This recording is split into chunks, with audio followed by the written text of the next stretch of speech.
I thought I had the perfect marriage, until the day I discovered my wife's double life.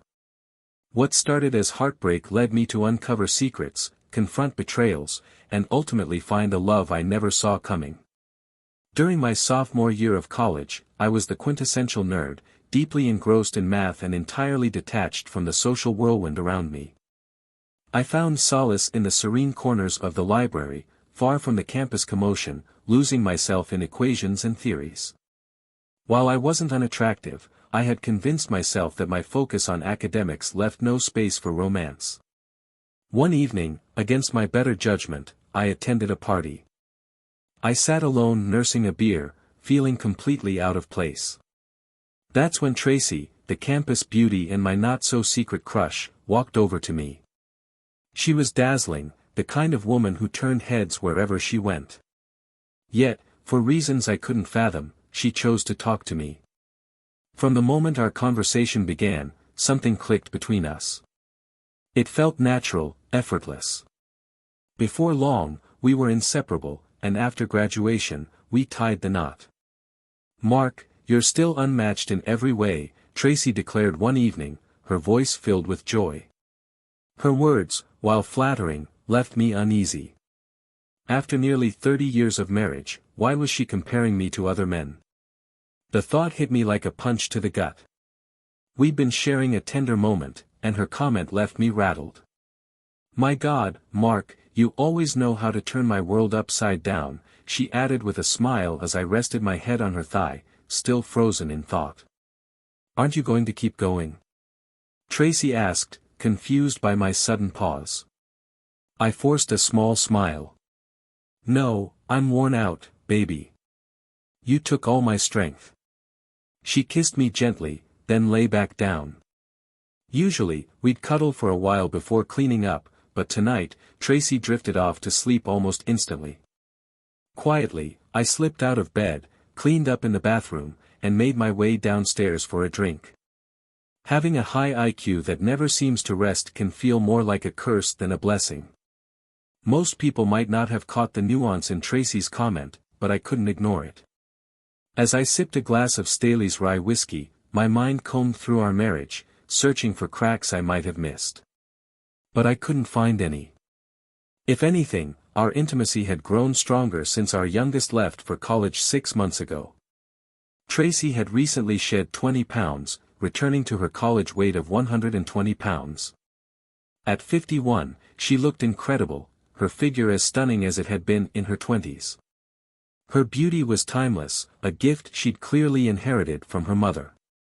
Tracy had always been the kind of woman who turned heads.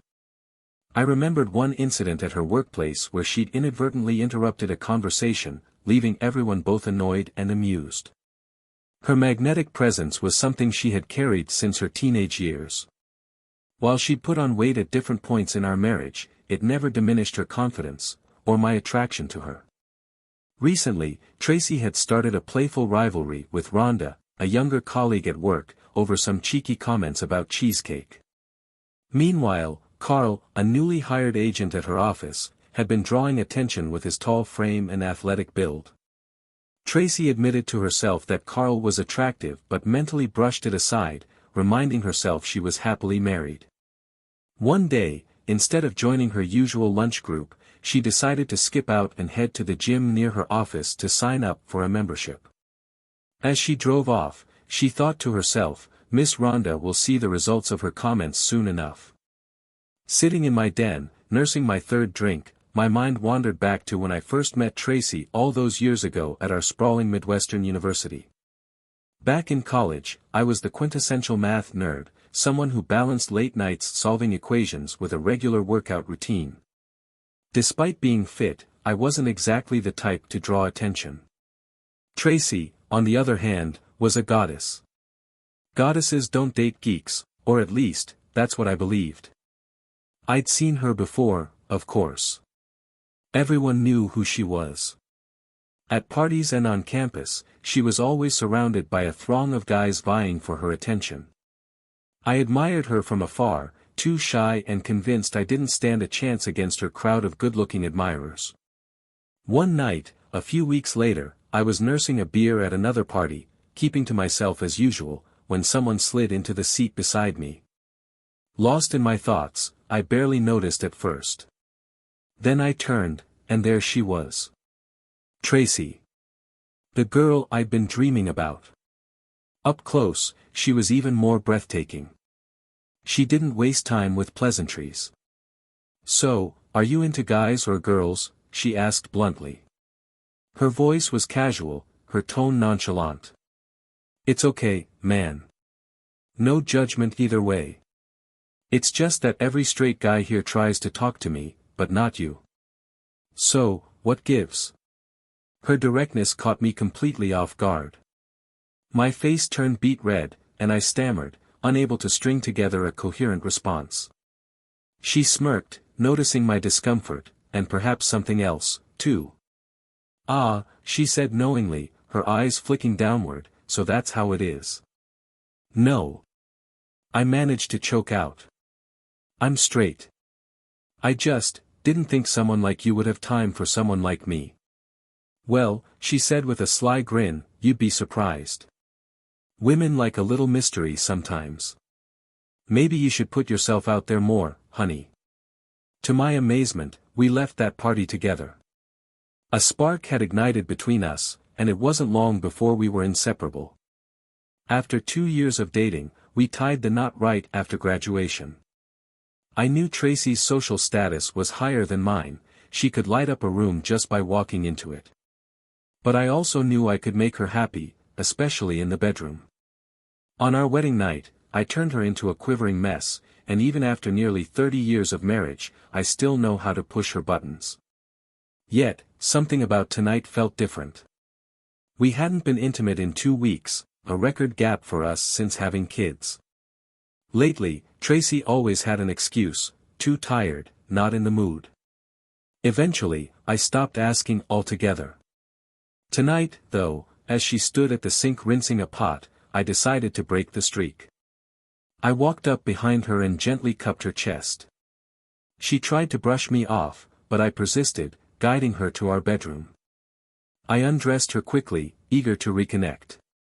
Usually, she screamed unintelligibly in the heat of the moment, but tonight, for the first time in 29 years, she was unusually talkative.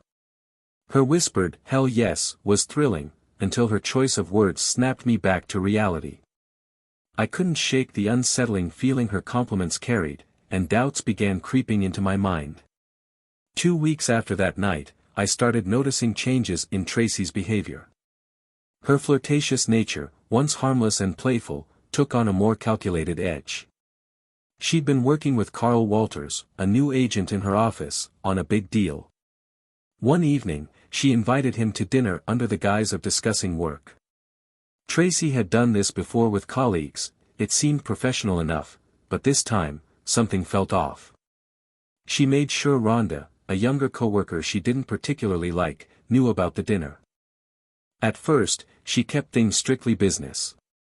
A deal is a deal, after all. But once the paperwork was done, Tracy turned on the charm.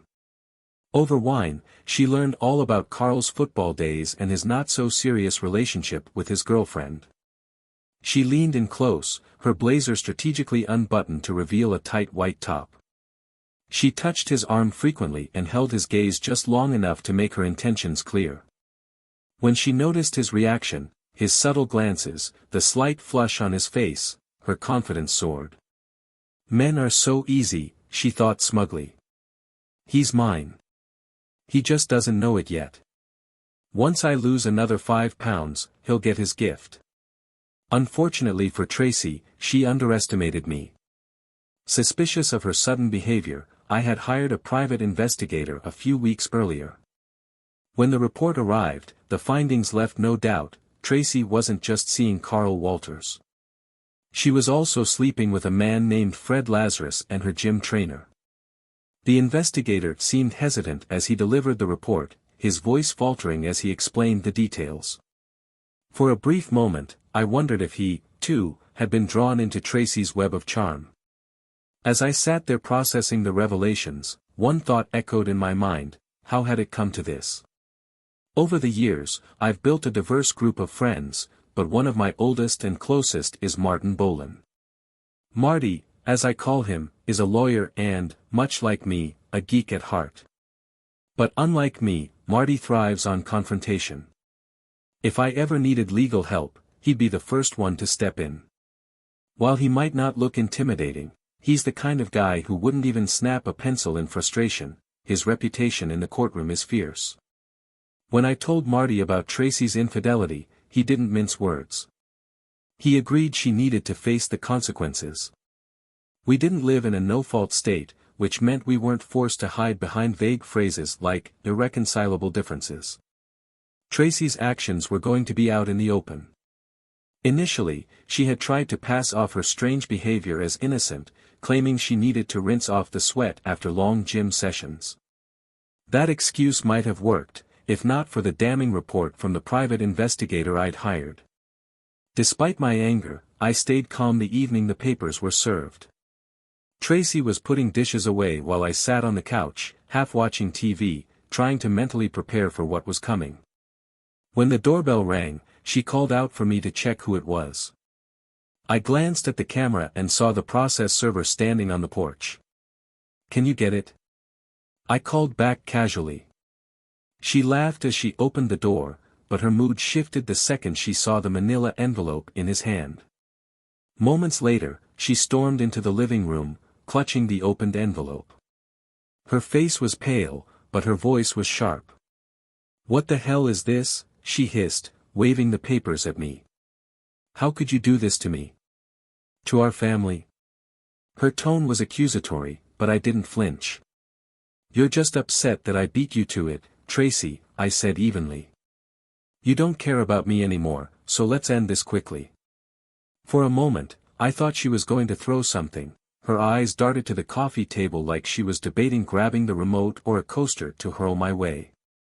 Instead, she stormed off, muttering something about how I was ruining everything.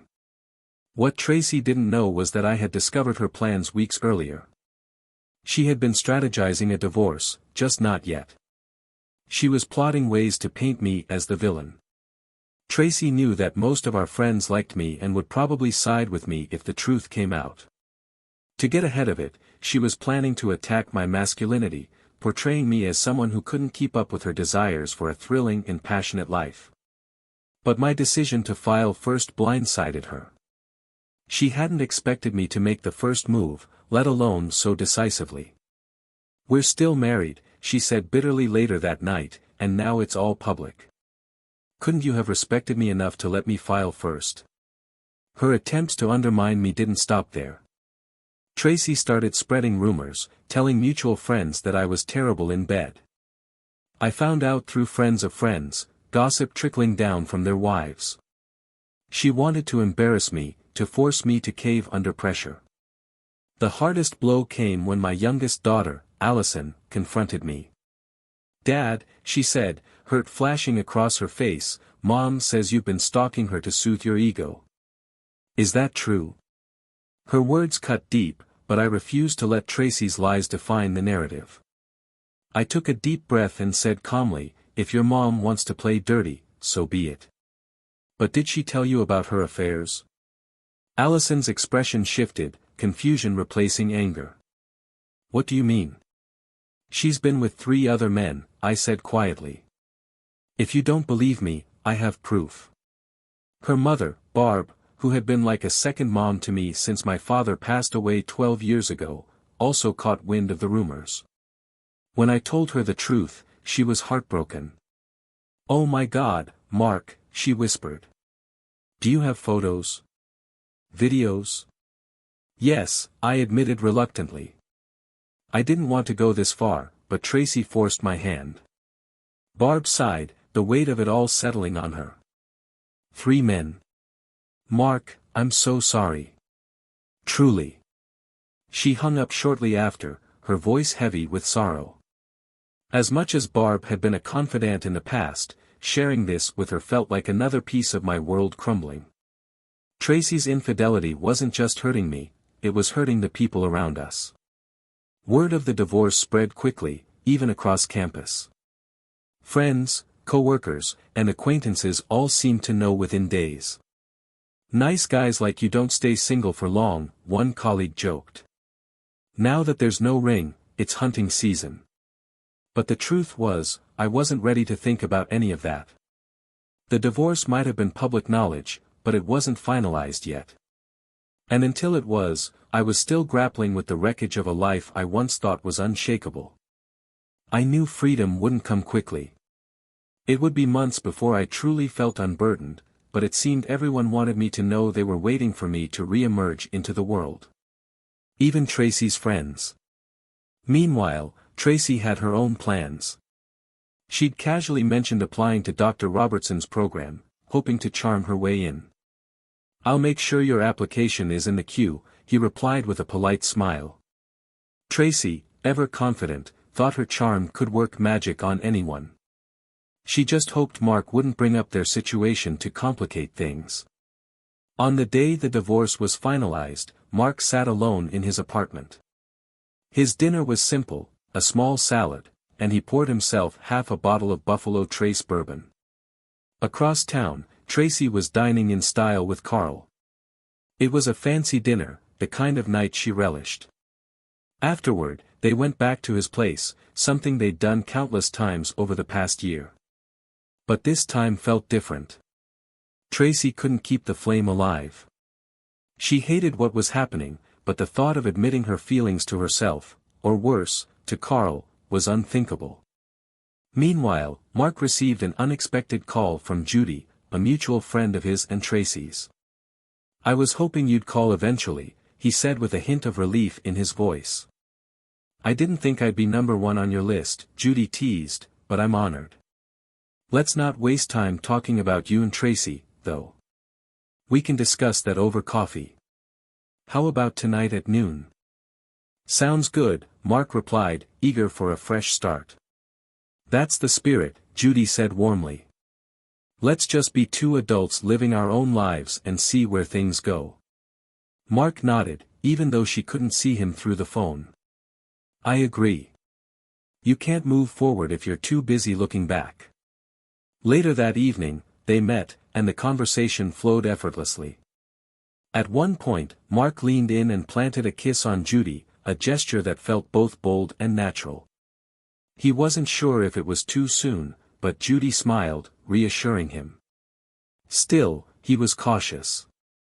He didn't want the town gossip mill to get wind of this new chapter just yet. After all, Judy had been friends with both him and Tracy. The thought of whispers about his performance, or lack thereof, was enough to make him pause. He imagined people saying Tracy had been right to leave him, labeling him an underachiever in ways that mattered most. But Judy didn't see him that way. Back at her house, she made coffee and gave him the space to settle in. They spent the evening talking, sharing stories, and stealing glances. As the hours slipped by, they grew closer, eventually falling asleep wrapped in each other's arms. Mark woke up feeling something he hadn't felt in years, a sense of peace. "Good morning, Sonia," Judy teased with a grin, knowing full well her name wasn't Sonia. "Good morning to you, too," Mark replied, laughing softly. "You are absolutely incomparable," she said, looking straight into his eyes. For the first time in a long time, Mark believed it. A month later, Judy met Tracy for lunch at one of their favorite spots. The two women still spoke occasionally, though the dynamic had shifted since the divorce. Judy, never one to mince words, couldn't help herself. "Tracy," she said, leaning in, "I don't know how you let Mark slip away. Are you crazy? He's smart, handsome, sweet, and, let's not forget, a wizard at practically everything." Tracy's smile faded instantly. She sipped her margarita and raised her eyebrows. "Well," she said curtly, steering the conversation away, "how's work been for you?" Judy let the subject drop, but she couldn't ignore the way Tracy's mood had shifted. As for Mark, life moved on. One evening at the gym, a woman named Molly Hamilton caught his eye. They struck up a conversation, and when he asked for her number, she hesitated briefly before agreeing. She entered her name into his phone with a playful smile. Mark watched as she walked away, admiring her poise. For the first time in years, the weight of the past felt lighter, and the possibility of a brighter future seemed within reach. I called her. I know it might seem desperate, but the timing felt right to ask her the question. "How about Thursday evening?" I asked, my voice steady despite the fluttering in my chest. She turned and glanced at me through the glass door, her smile widening. My heart might have skipped a beat at that moment. "Thursday evening it is," she said into the phone. "I'll meet you at Low at 7. When Thursday arrived, we shared cheesecake, sipped coffee, and talked for hours. I found myself completely captivated by her. She wasn't much older than my daughters, which gave me pause, but her charm and wit held me spellbound. I couldn't tell if she felt the same way about me, but when she agreed to go out again that Saturday, I felt a spark of hope. On Saturday, we spent the afternoon at the Antique Car Museum, admiring the polished relics of the past. Afterward, we grabbed a bite to eat at a quiet restaurant. The conversation flowed effortlessly, and by the end of the evening, we found ourselves back at my apartment. What happened next felt like the beginning of something new, a fresh chapter one hadn't dared to hope for. As the saying goes, the rest was history. Clearly, this old man still had something left in the tank. Later, as I reflected on those moments with Molly, it only reaffirmed what I had always suspected about Tracy. Spending time with someone new helped me see things more clearly. Before I met Tracy, I had limited experience with relationships, but in hindsight, I realized Tracy's allure, the way she carried herself as if she were a goddess, had always masked something else. Perhaps she wasn't as skilled or invested as I'd once convinced myself. That thought lingered, though I tried not to dwell on it. Despite everything, I wanted my daughters to love and respect their mother. But I also made it clear that my relationship with Tracy was over, and they needed to understand that. To their credit, they've respected those boundaries so far. One day, I got a call about our daughter, April. Tracy reached out first. "Mark, April wants to know if we can be civil at her wedding. Robert finally proposed, and she wants us both there, as long as we don't act like enemies." "I haven't heard from April yet," I replied, "but you can assure her that I'll be the perfect gentleman. And remind her that you were the woman I once loved when she calls." Tracy sighed but didn't argue. Months later, I attended a local event, where Tracy also happened to be. I stood at the bar, nursing a single malt scotch, watching her from a distance. She was on the dance floor, slow dancing with one of the younger men in the room. After about 10 minutes, I decided to make my move. Walking up, I tapped the young man on the shoulder. "Mind if I cut in?" I asked politely. He looked flustered, clearly unsure how to respond, but Tracy beamed at me, extending her hand before he could answer. "Of course," she said, her smile making the decision for him. "You don't trust me with these kids," Tracy teased as we danced, giving me a sideways look. "Thanks to you, half the guests think I'm some sort of flirt. That young man you sent away was pressing himself against me, hoping for a chance."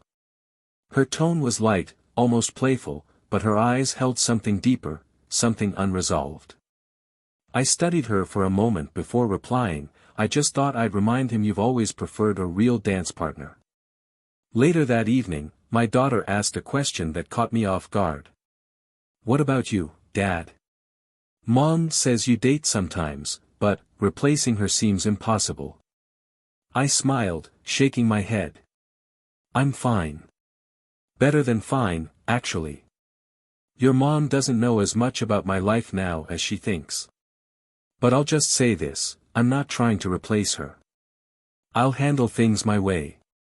Just then, Wendy Adams, an old family friend, stopped by our table. Wendy and her husband, Earl, had been close to our family for years. She smiled warmly, and we exchanged pleasantries. There was something refreshing about her presence, something I hadn't noticed before. "Wendy," I said suddenly, "would you like to have dinner sometime?"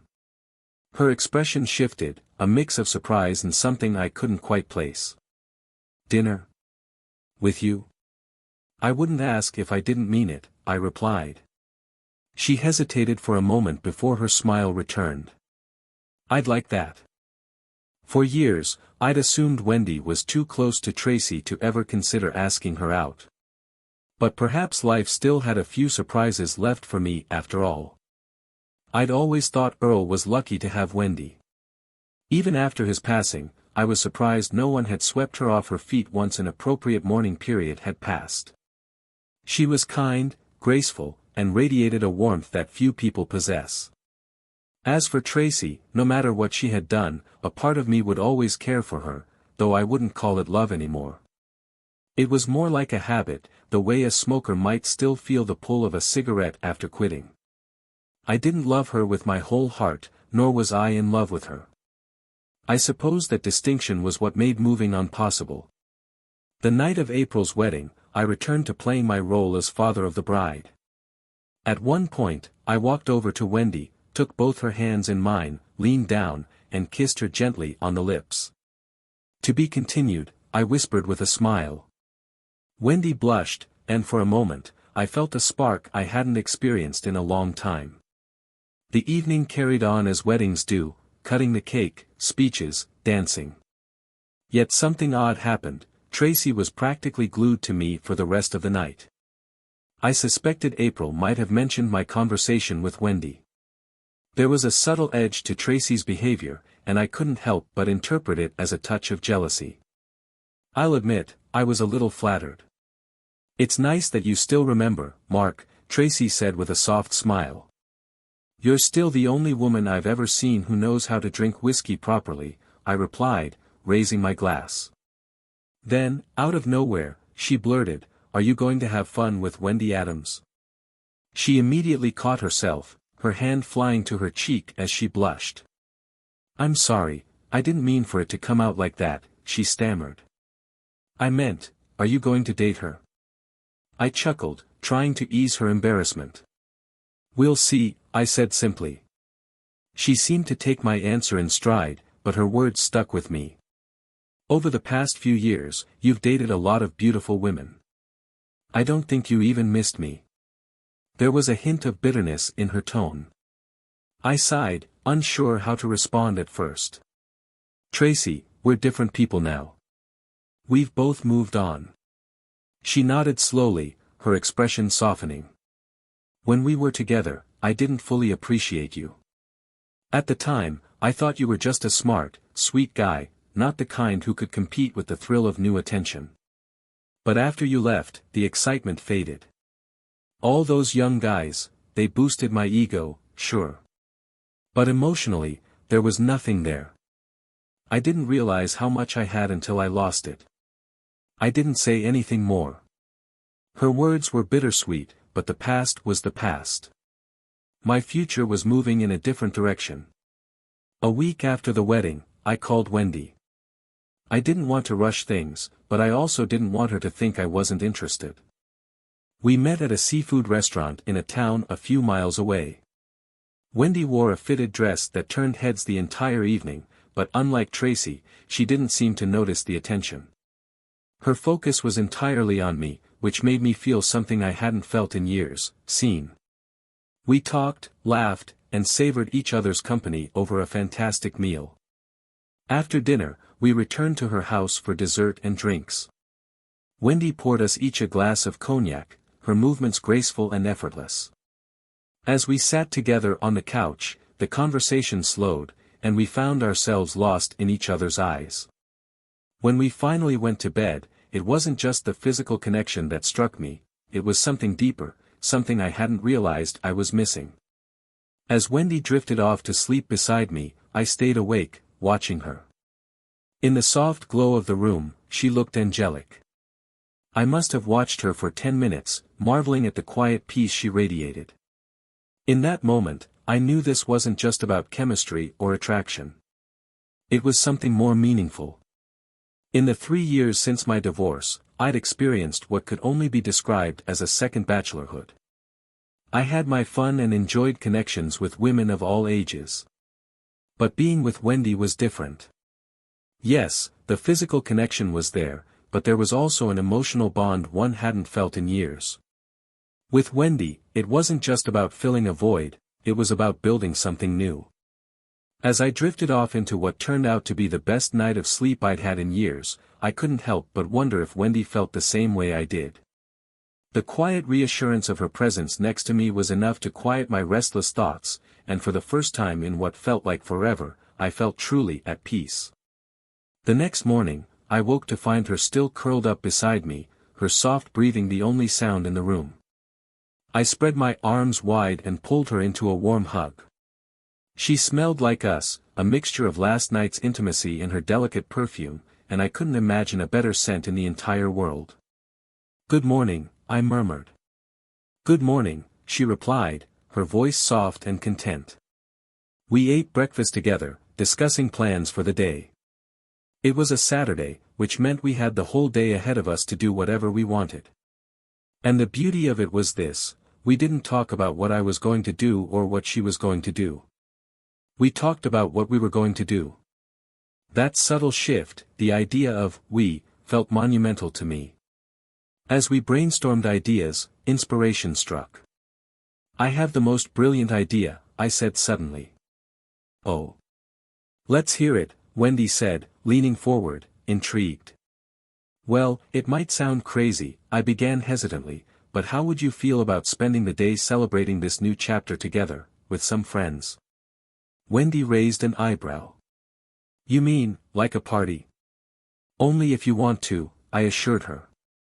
"I just thought it could be a great way to celebrate, but if you'd rather keep it low-key, I completely understand." She paused, then smiled. "You know what? I think it sounds perfect." I called one of my best friends, who happened to own a lovely restaurant in town, and asked if the banquet room was available. He was happy to accommodate, and with that, we had a plan. Wendy and I each invited a few close friends we thought would enjoy celebrating this new chapter with us. Meanwhile, Tracy had been reflecting on her decisions, seeking counsel from her therapist, Dr. Ellen McForrest. "I don't know what happened," Tracy admitted during a session. "When I decided to leave Mark, I felt like there were good men everywhere. But then, they just disappeared. It's like I stepped off a ledge and never realized how far the fall was." "You're a smart woman, Mrs. Robertson," Dr. McForrest replied gently. "You've learned that certain opportunities don't always come back. What matters now is what you do with the lessons you've learned." Later, Wendy and I celebrated with our friends in the banquet room of the restaurant. It was a joyful day filled with laughter and warmth. At one point, Wendy caught herself mid-sentence, raising her hand to her lips. "That's not what I meant," she said quickly, clearly flustered. "It's okay, Wendy," I reassured her. "Trust me, I know I'm an idiot sometimes. But I've learned from my mistakes, and I'm never letting you go." As if on cue, Tracy's words from years ago replayed in my mind. Back when she and I had first separated, she had said something to the effect of, "Good guys are everywhere, Mark." I realized now how little she'd understood. People like Wendy weren't everywhere. And Tracy, deep down, must have known that too. It's been 3 years since Wendy and I started this new chapter together. While I loved Tracy with all my heart when we were married, I can't imagine spending the rest of my life with anyone but Wendy. She's captured my heart in a way that feels deeper and more meaningful than I ever thought possible. Though I have some gray in my hair now, Wendy can still turn heads when she dresses up for one of our casual nights out on the town. Hey, we may be older, but we're not dead yet. Twice a week, we still enjoy moments of closeness, sometimes even in the shower. It's a reminder that life, and love, doesn't stop just because the years keep ticking by. At one point, Tracy approached me with her usual regretful tone. "I'm really sorry, Mark," she said quietly, her eyes searching mine for a reaction. I looked at her for a long moment, straight into her eyes, and then smiled gently without saying a word. Turning away, I got into my car and drove forward, leaving behind the past and fully embracing the future Wendy and I had begun to build.